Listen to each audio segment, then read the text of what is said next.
Maître de Diawala, à Sordi, dans un village situé à 7 km de Diawala, nous partons à la découverte des murailles mythiques et mystiques construites au XVIIIe siècle par le chef guerrier Yeo Tiewolopie, fondateur du village. Ok, messieurs, soyez donc la bienvenue à Sordi. Alors, sous bien sûr la permission de nos papas, les vieux sages qui sont là, nous vous présentons donc les murailles de Sordi. Alors ici, nous sommes au niveau de la deuxième clôture, sur tous les sens, c'est-à-dire qu'il y avait 3 remparts. La première clôture faisait le tour de la chefferie traditionnelle de Sordi. Et ça, c'est la deuxième qui faisait la clôture des ménages.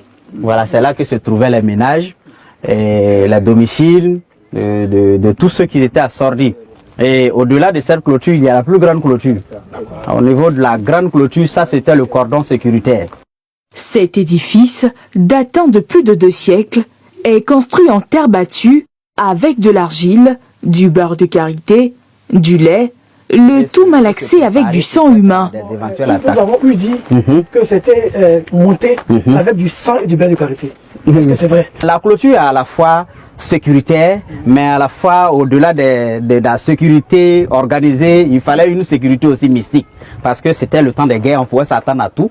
Donc pour faire maintenant le côté mystique, les vieux, quand il y avait, puisque ce sont des captifs et des esclaves qui étaient faits comme main d'œuvre, quand ceux-là travaillaient les nuits et qu'il y a un qui se jouait les fainéants, qui n'a pas envie de bien travailler, alors on le chicotait et puis quand on arrivait à te frapper à mort, ton sang là, on mettait dedans pour malaxer. Mais ça, c'est le côté mystique. C'était pour rendre vraiment le mur très solide et très puissant mystiquement, de telle sorte que quand quelqu'un vient, même s'il a des pouvoirs mystiques et qui traversait les murailles de Sordi, il perdait automatiquement ses pouvoirs. Et pour que les portails résistent aux assauts du camp adverse, les piliers étaient posés sur la chair humaine. Des sacrifices mystiques pour renforcer la sécurité des murailles. Et au-delà de là, chaque entrée de Sordi, il y avait 4 entrées. Sur chaque entrée, le mur était fait sur un albinos. Alors pour chaque porte, il y avait 2 albinos.